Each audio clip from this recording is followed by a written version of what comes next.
Hello everyone. इस video का topic है वेव नेचर ऑफ मैटर और डी ब्रॉगली वेवलेंथ। तो डी ब्रॉगली ने ये बोला कि जो नेचर है उसमें सिमेट्री होती है।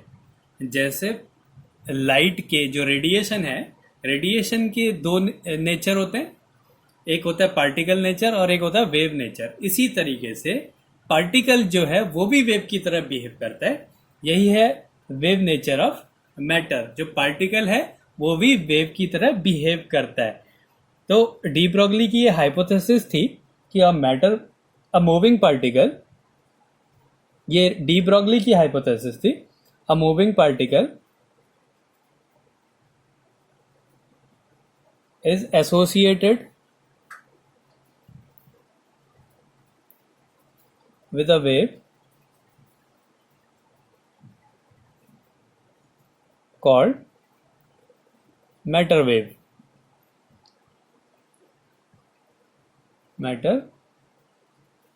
ये मैथमेटिकली प्रूफ है। फिर बाद में डेविसन और जर्मन ने इसको एक्सपेरिमेंटली भी प्रूव करा कि जो एक पार्टिकल है उसका वेव की तरह भी वो बिहेव करता है। तो ये उन्होंने बोला कि जो वेवलेंथ होती है किसी पार्टिकल की वो होती है h/p, जहाँ पे p मोमेंटम है और h जो है वो प्लैंक कांस्टेंट है। और हमें पता है कि ये जो p है ये मोमेंटम है उस मूविंग पार्टिकल का। अगर पार्टिकल मोशन में है तो उसके पास मोमेंटम होगा, तो ये है लैम्डा इक्वल्स टू h/p। अब हमें एक रिलेशन पता है k equals to half mv² होता है।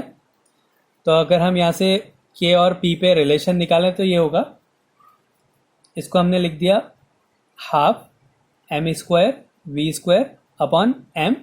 तो ये हो गया half p² upon m, k की वैल्यू। तो यहाँ से अगर हम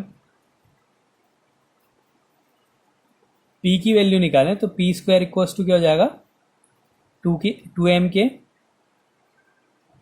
तो p की वैल्यू क्या आ गई, √2m k।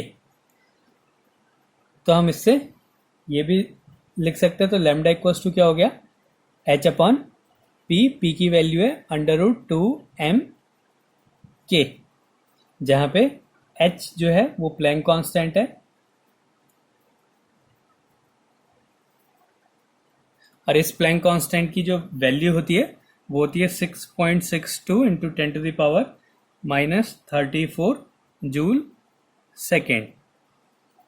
ये प्लैंक कांस्टेंट की वैल्यू है। अगर हम एक इलेक्ट्रॉन के लिए लेते हैं तो मास ऑफ इलेक्ट्रॉन हो गया, इलेक्ट्रॉन के लिए अगर हम ले रहे हैं तो 9.1 इंटू 10⁻31 kg ये मास हो गया। और इसको हम ऐसा भी लिख सकते हैं equals to h/√2m k। k की वैल्यू ev भी होती है, तो ev ये भी हम लिख सकते हैं।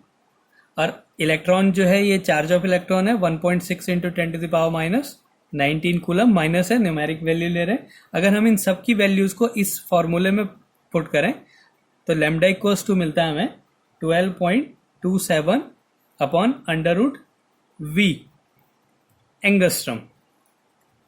तो ये जो है उस इलेक्ट्रॉन का वेवलेंथ होती है।